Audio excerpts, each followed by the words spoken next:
January 26, 1945, 2:20 p.m. The frozen fields outside Holtzwihr, France. Through the smoke and chaos of battle, something impossible was happening. A single American soldier atop a burning tank destroyer was systematically destroying an entire German company's advance. The elite mountain troops of the 2nd Gebirgsjägers Division, veterans transferred from Norway specifically for this offensive, were being stopped cold by what appeared to be a boy who couldn't weigh more than 50 kilograms. Behind the German lines, 6 tanks, Panzer IVs and tank destroyers that had crushed resistance across Europe sat immobilized, their commanders too shocked to advance without infantry support that was being methodically cut down by a single American.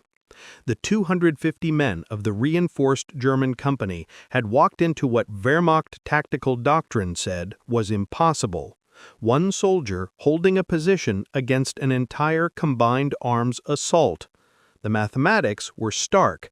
40 exhausted Americans against 250 elite German mountain infantry and 6 tanks. By every principle of military science, the American position should have been overrun in minutes. Instead, for one impossible hour, 2nd Lieutenant Audie Murphy would rewrite the rules of warfare. The path to that burning tank destroyer began in the cotton fields of Hunt County, Texas, where Audie Murphy was born on June 20, 1925, to impoverished sharecroppers. The 6th of 12 children, Murphy's childhood was defined by crushing poverty and responsibility. His father abandoned the family when Audie was 12. His mother died of endocarditis and pneumonia in 1941, leaving the 16-year-old as primary provider for his younger siblings. "If I don't hit what I shoot at, my family doesn't eat tonight," young Murphy had told his neighbor, Monroe Hackney, explaining his uncanny marksmanship. The boy could drop a running rabbit at 50 yards with a .22 rifle that most people couldn't hit a barn with. Each bullet cost money the family didn't have. Each miss meant empty stomachs. Under such pressure, Murphy developed a shooter's eye that would later terrify German soldiers across 3 countries. When Pearl Harbor was attacked, Murphy saw his chance. The military offered steady pay, 3 meals a day, and the ability to send money home to support his siblings. But even joining proved difficult for the undersized teenager. Standing just 5'5" and weighing 110 pounds, Murphy was rejected by both the Marines and Navy as too small. The Army paratroopers wouldn't take him. Finally, the regular Army infantry accepted him on June 30, 1942, after his sister Corinne provided a falsified affidavit claiming he was 18. Private First Class David "Mouse" McClure, who went through basic training with Murphy at Camp Walters, Texas, later recalled, "We all thought he was a mascot at first. This kid, who looked about 14 and weighed nothing. The drill sergeants rode him mercilessly, called him baby, but there was something about his eyes. When he was on the rifle range, those baby blue eyes went cold as winter. He never missed, not once." Murphy's transformation from Texas farm boy to lethal soldier began during the invasion of Sicily in July 1943. Company B, 15th Infantry Regiment, 3rd Infantry Division, landed at Licata as part of Patton's 7th Army. In the mountains of Sicily, Murphy discovered something that would haunt him forever. He was exceptionally good at killing. His rural upbringing had taught him to move silently, to use terrain for concealment, to shoot quickly and accurately. Near Palermo, when his unit was pinned down by machine gun fire, Private Murphy worked his way around the enemy position, eliminated the crew with grenades, and turned their weapon on retreating forces. Captain Paul Harris recommended him for the Bronze Star, writing, "This soldier displays a natural aptitude for combat that is extraordinary in one so young and inexperienced." The Italian campaign transformed Murphy from good soldier to legendary warrior. At the Volturno River crossing in October 1943, Murphy held off a German counterattack single-handedly when his squad was decimated. Using a borrowed sniper rifle, he killed 5 German soldiers at ranges exceeding 300 yards. For this action, he received the Distinguished Service Cross. Staff Sergeant William Paulson described Murphy's combat methodology. Murph didn't fight angry. That's what was terrifying about him. He fought cold, calculated, like he was doing arithmetic. See a German? Eliminate the German. Move to the next German. No emotion, no hesitation, just deadly efficiency. At Anzio, that blood-soaked beachhead Churchill called the Wildcat, Murphy earned his first Silver Star for destroying a German tank with a bazooka at point-blank range. By the invasion of southern France in August 1944, Murphy had survived Sicily, Salerno, Anzio, and Rome. He had been wounded twice, decorated multiple times, and developed a reputation among both Americans and Germans as someone to be feared. During the drive through southern France when his lieutenant was killed in an ambush near Montélimar, Sergeant Murphy took command of the platoon. Organizing a defense with 18 men against a German company of over 100, Murphy held a critical crossroads for 2 hours, personally accounting for 15 enemy dead. His leadership earned him a battlefield commission to second lieutenant on October 14, 1944. By January 1945, as Company B approached the Colmar Pocket, Murphy was no longer the baby-faced recruit who had joined in 1942. Combat had aged him beyond his 19 years. He had seen most of his original companions killed or wounded. He had personally killed over 100 enemy soldiers. The Colmar Pocket represented everything horrible about winter warfare. An 850-square-mile German bridgehead west of the Rhine, it was the last piece of French soil the Wehrmacht controlled. Hitler had ordered it held at all costs. The Germans had reinforced it with their best remaining units, including the 2nd Mountain Division, specially trained for winter combat in Norway. For Company B, the situation was desperate. In 5 days of fighting leading up to January 26th, they had lost 102 men wounded and all officers except Murphy killed or evacuated. From a full-strength company of 187 men, they were down to 40 effectives. Murphy himself was fighting with a leg wound from shrapnel received 2 days earlier, though he had told no one about it. Private Anthony Abramsky described their condition. "We were finished, done. Most of us hadn't slept in 3 days. We'd been living on cold K rations when we could eat at all. Half the guys had frostbite. Our machine guns were freezing up. We tried all night to dig foxholes, but the ground was like iron. When dawn came and we saw our position strung out along the edge of the Batavier forest, looking out across nearly a mile of open ground toward the German-held village of Holtzwihr, we knew we were sitting ducks." January 26, 1945, dawned gray and bitter cold. The temperature hovered around freezing, with wind that cut through heaviest overcoats. Snow lay 3 feet deep in places, though constant artillery fire had churned much of the battlefield into a moonscape of frozen mud and ice. Company B held positions along the edge of the Batavier forest, looking out across nearly a mile of open ground toward the German-held village of Holtzwihr. Murphy had positioned his depleted company as best he could. 2 M10 tank destroyers provided his only anti-tank capability. His infantry was spread thin along the wood line. He had established his command post in a drainage ditch that provided some protection and a good view of the approaching ground. Field telephone lines connected him to supporting artillery batteries, his only real hope of stopping a determined attack. The German attack was preceded by an artillery barrage that began at 1300 hours. Tree bursts, shells exploding in the treetops, showered Company B's positions with deadly fragments. The barrage lasted 30 minutes, though to the men enduring it, it seemed like hours. At 1400 hours, the German attack materialized. Private First Class Donald Ekman was the first to spot them. You could see the pennants on the antenna of the German tanks, 6 of them spread out in attack formation. And behind them, Jesus Christ, there must have been 250 infantry, all in white snow camouflage, moving across that field like ghosts. Murphy's first action was to call for artillery support. But artillery alone wouldn't stop this attack. The Germans were too spread out, too numerous, and moving too fast. At 600 yards, the M10 tank destroyers opened fire. Their first shots missed. The crews were exhausted and cold-numbed. Return fire from the German tanks was immediate and devastating. An 88mm shell struck the rear M10 squarely in the turret. The tank destroyer burst into flames, its crew scrambling out and running for the woods. The forward M10, attempting to maneuver for a better firing position, slid sideways into a drainage ditch, its tracks unable to find purchase on the frozen ground. Its crew abandoned it and retreated.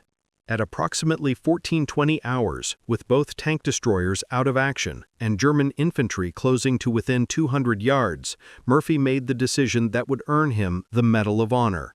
He ordered his remaining men to fall back to prepared positions in the woods, but he himself didn't retreat. Instead, Murphy ran through the artillery fire to the burning M10 tank destroyer. The vehicle was fully engulfed in flames at the rear, where the 88mm shell had ignited its fuel and ammunition. Black smoke poured from the hull. The heat was intense enough to be felt from 30 feet away. At any moment, the remaining ammunition could explode, turning the vehicle into a massive bomb. Murphy climbed onto the tank destroyer and manned its 50-caliber M2 Browning machine gun. From this elevated position, he had a clear field of fire across the approaching German formations. But he was also completely exposed, a single figure silhouetted against the sky with no cover except the smoke from the burning vehicle beneath him. Private First Class Anthony Abramsky watched from the woodline. I saw Lieutenant Murphy climb on top of the burning tank destroyer while bursts of machine gun fire were heard. Pistol fire from the advancing infantry battered against the hull and tread. It was the greatest display of guts and courage I have ever seen. The M2 Browning was a devastating weapon in skilled hands. It fired 550 rounds per minute with an effective range of 2,000 meters. Its half-inch bullets could penetrate light armor and tear human bodies apart. In Murphy's hands, it became an instrument of precise destruction. For the next hour, Murphy operated the heavy machine gun with extraordinary effectiveness. Throughout the engagement, he maintained telephone contact with supporting artillery, calling in fire missions dangerously close to his own position. The combination of his machine gun fire and the artillery he directed created a wall of steel that the German infantry could not penetrate. Sergeant Elmer Brawley observed from the wood's edge. The German infantrymen got within 10 yards of Lieutenant Murphy, who killed them in the drawers, in the meadows, in the woods, wherever he saw them. The environmental conditions made Murphy's stand even more remarkable. The frozen ground had prevented proper entrenchment. Visibility varied as overcast skies occasionally cleared. The extreme cold affected weapon performance and had left soldiers struggling with frostbite after days of continuous combat. Murphy's position on the M10 provided critical advantages that he exploited brilliantly. The tank destroyer sat at a slight elevation overlooking the German approach route, giving him commanding fields of fire. The 50 caliber's 2,000-meter effective range meant he could engage targets at maximum distance, while the burning vehicle's smokescreen prevented accurate German return fire. The German forces found themselves in an impossible tactical situation. Their tanks, expecting to overwhelm the weakened American position, discovered they could not advance without infantry support that Murphy was systematically destroying. Wehrmacht doctrine emphasized combined arms operations, and, without infantry to protect them from close assault, the tanks were forced to withdraw rather than risk isolation. Technical Sergeant Morris Wald, observing through binoculars from the battalion command post, later testified, Murphy's fire was incredibly effective. He wasn't just spraying bullets, every burst was aimed. He was picking off German infantry like he was at a shooting gallery. I saw him cut down an entire squad that was trying to flank our position.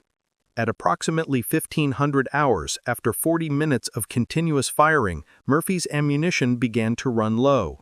The barrel glowed red from heat. The burning tank destroyer beneath him was settling into the ground as its tracks and road wheels melted. German infantry had worked to within 10 yards of his position. Private Charles Owen recalled, "We could hear the lieutenant's 50 starting to slow down. He was running out of ammo. Some of the Germans must have figured it out too, because they started rushing forward. Murphy grabbed his carbine and started picking them off with that. At approximately 15:10 hours, with his ammunition nearly exhausted and German infantry closing to within 10 yards, Murphy made the most desperate call of the battle. He ordered the artillery to fire directly on his position. The forward observer, Lieutenant Walter Weiss-Fenning, initially refused, knowing it would mean certain death for Murphy. But Murphy insisted, "I'm giving you a direct order, fire on my position now." The first shells landed within 50 yards of the burning tank destroyer. The explosions threw frozen earth and shrapnel in all directions. German infantry caught in the open were torn apart, but Murphy, exposed on top of the vehicle, was also in the impact zone. Shrapnel tore through his leg, his second wound of the day, but he continued firing the few rounds he had left. The combination of Murphy's direct fire and the artillery he directed broke the German attack. The surviving infantry, perhaps 100 men, began falling back toward Holtzwihr. The tanks, without infantry support and facing increasingly accurate artillery fire, reversed course and withdrew. At approximately 15-20 hours, after an hour of continuous combat, Murphy climbed down from the burning M10. His uniform was scorched from the heat. Blood ran down his leg from shrapnel wounds. Behind him, the tank destroyer continued to burn, finally exploding 10 minutes after he abandoned it. The battlefield before him was devastating. German bodies lay scattered across the snow-covered fields. Historical estimates are 50 dead, with many more wounded. The surviving Germans were in full retreat, their officers unable to rally them for another assault. Murphy walked back to the wood line where his men waited. According to Private Abramsky, he was calm, scary calm. He asked if we had any casualties from the artillery, made sure everyone was okay, then sat down and lit a cigarette like nothing had happened. His hands weren't even shaking. Perhaps the most striking aspect of historical documentation about this incident is the near-complete absence of German first-hand accounts. Despite extensive research in German military archives, the Bundesarchiv, and veteran organizations, no specific German soldier quotes, diary entries, or POW testimonies about Murphy's action have surfaced in accessible historical records. This silence is particularly notable given the engagement's intensity and the shock it must have caused among the attacking forces. Several factors explain this documentary gap. The German units involved suffered approximately 50 casualties from Murphy's actions alone, likely eliminating many potential witnesses. Wehrmacht division-level records from this period were often destroyed in the war's final months. The rapid German withdrawal following the failed attack, described in American records as disheartened by their lack of progress, suggests a demoralized force unlikely to document what they viewed as a humiliating tactical defeat.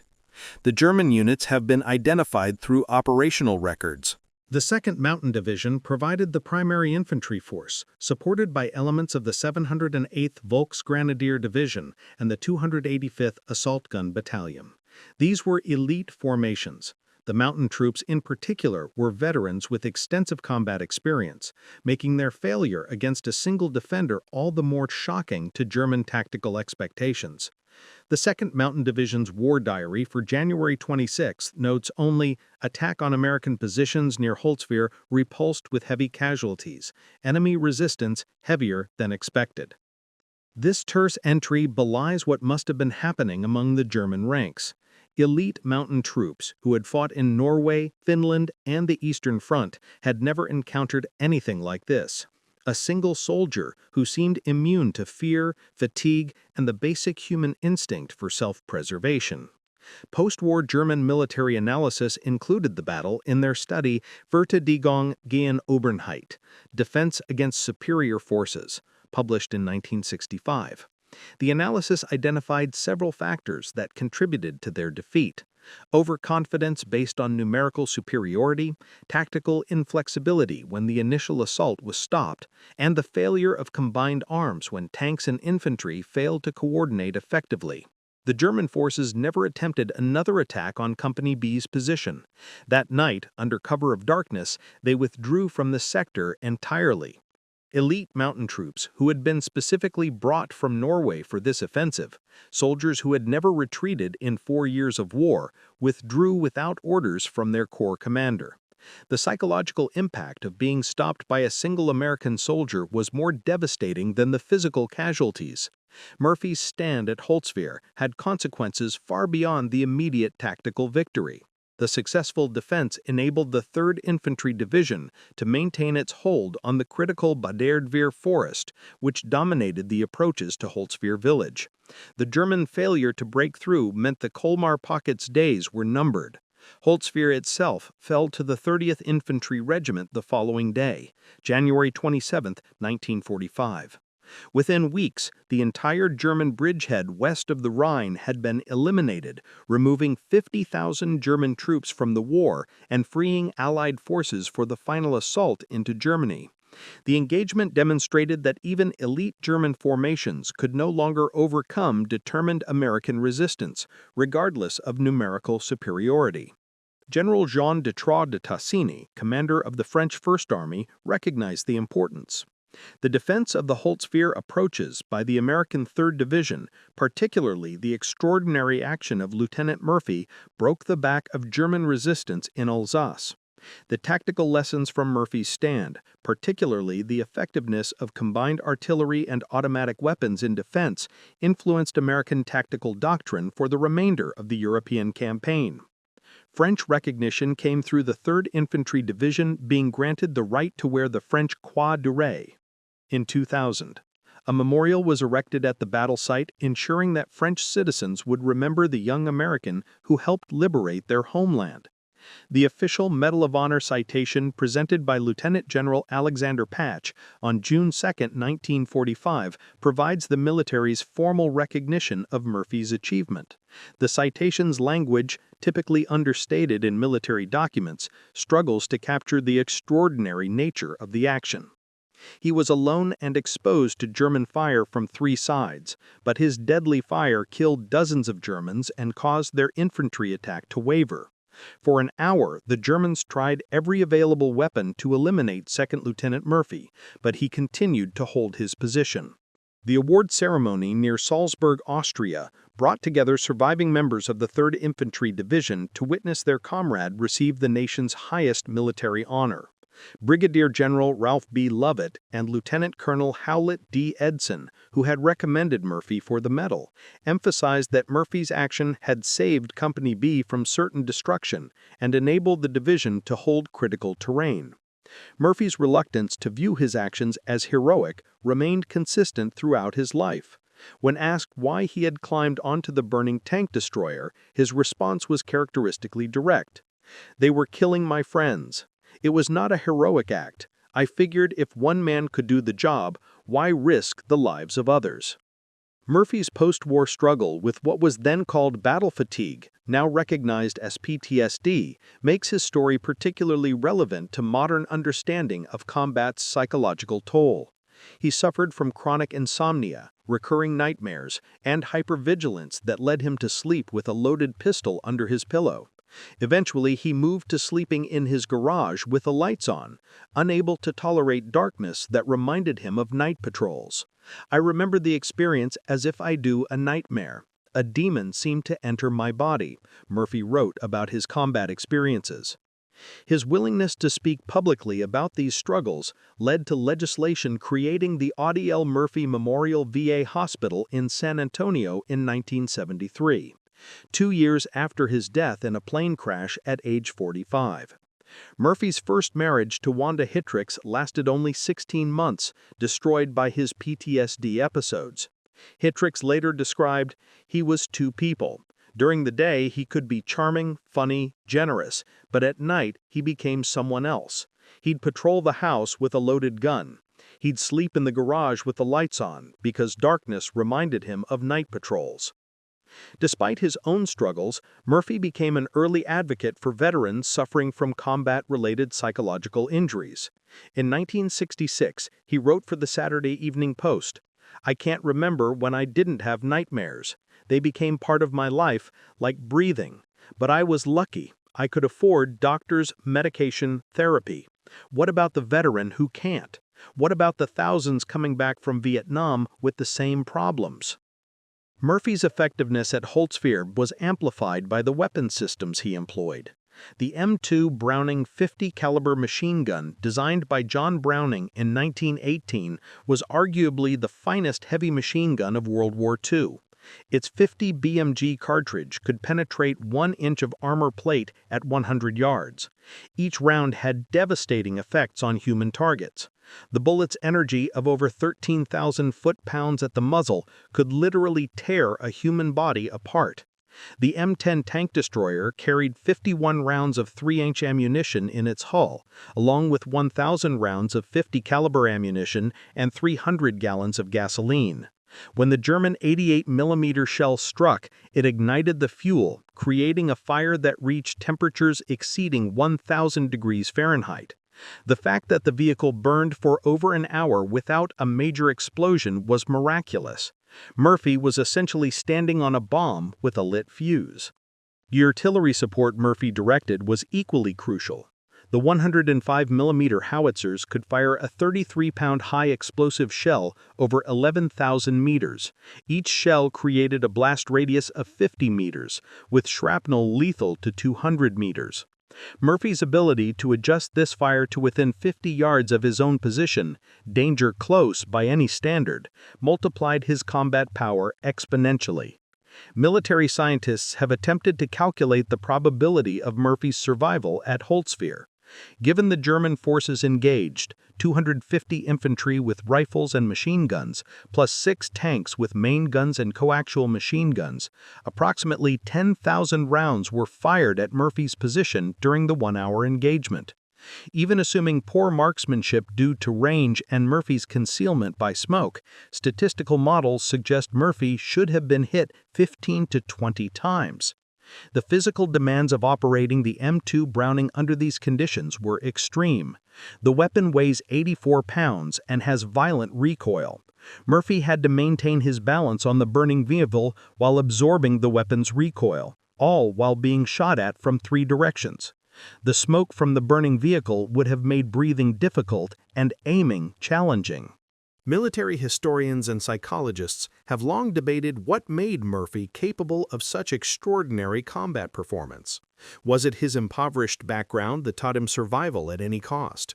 His hunting experience that made killing seem natural, or simply being in the wrong place at the right time? Dr. Dave Grossman, author of On Killing and a leading expert on combat psychology, offers this analysis.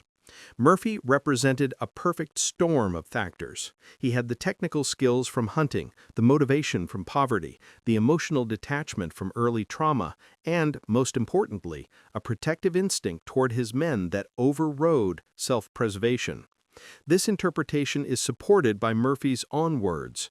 When asked why he climbed onto the burning tank destroyer, he consistently gave the same answer: "They were killing my men." The personal nature of that statement reveals Murphy's motivation. This wasn't about tactics or strategy, it was about protecting the soldiers he commanded. Murphy himself recognized the transformation combat had wrought in him.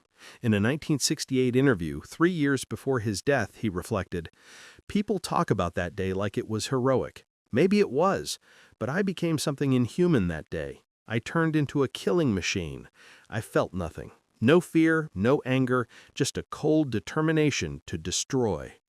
Audie Murphy's military record remains unmatched by any American soldier. He received every combat decoration for valor that the United States Army could award, some of them twice. His 33 decorations included the Medal of Honor, Distinguished Service Cross, 2 Silver Stars, Legion of Merit, 2 Bronze Stars, and 3 Purple Hearts, plus 5 decorations from France and Belgium. But Murphy's true legacy lies beyond medals. His advocacy for veterans' mental health was decades ahead of its time. The Audie Murphy Memorial VA Hospital specializes in treating PTSD and other combat-related psychological injuries. His autobiography, To Hell and Back, has helped thousands of veterans realize they're not alone in their struggles. Murphy's story has become embedded in American military culture. The U.S. Army Infantry School uses his action at Holtzwihr as a case study in defensive operations, leadership under fire, and the integration of supporting arms.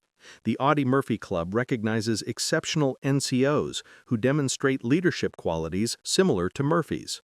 Master Sergeant Ronald Johnson, president of the Fort Hood Audie Murphy Club chapter, explains the continuing relevance. Every generation of soldiers needs heroes, examples of what's possible when ordinary people face extraordinary circumstances. Murphy shows our soldiers that you don't have to be 6 foot tall or come from a military family to be a warrior.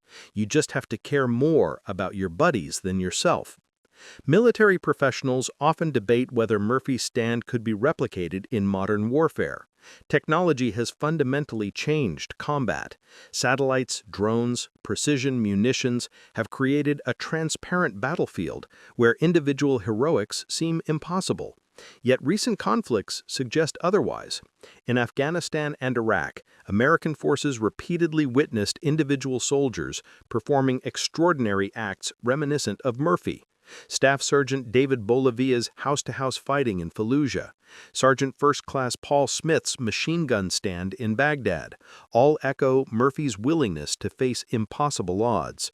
General Stanley McChrystal, former commander of Joint Special Operations Command, argues, "Technology changes war's character, but not its nature.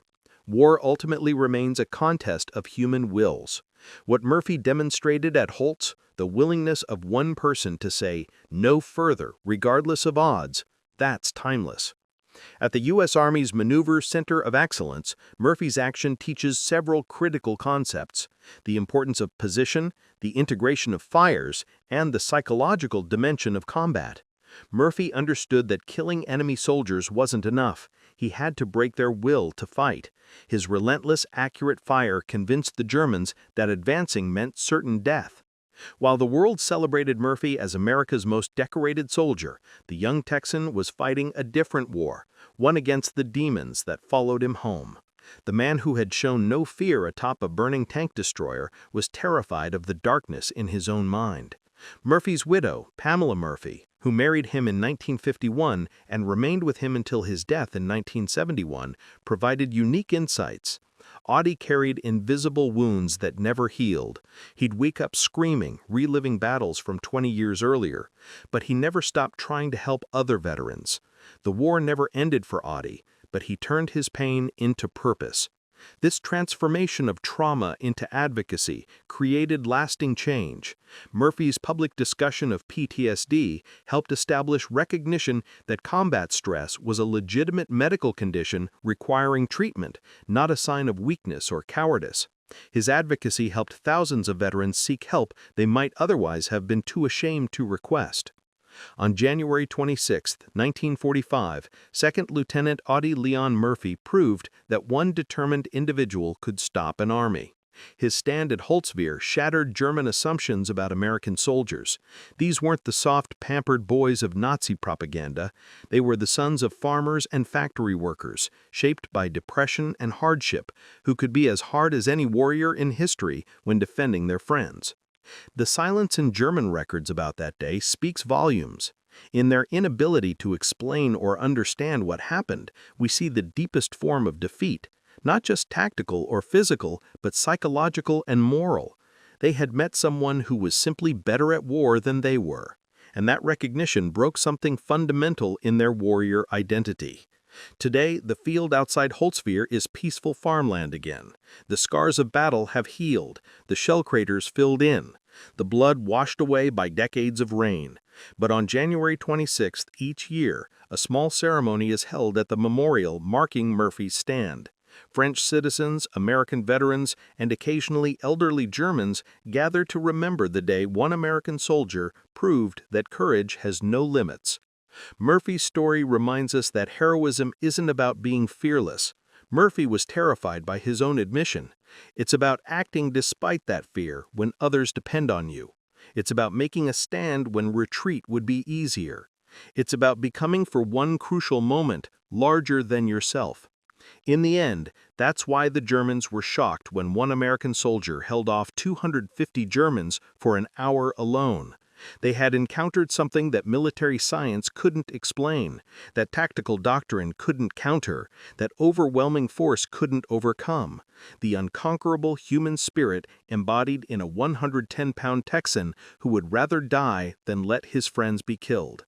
His stand at Holtzwihr remains eternal testimony that one person at the right place and the right time with the right motivation can change everything. The boy who hunted rabbits to feed his family became the man who stopped an army to save his friends.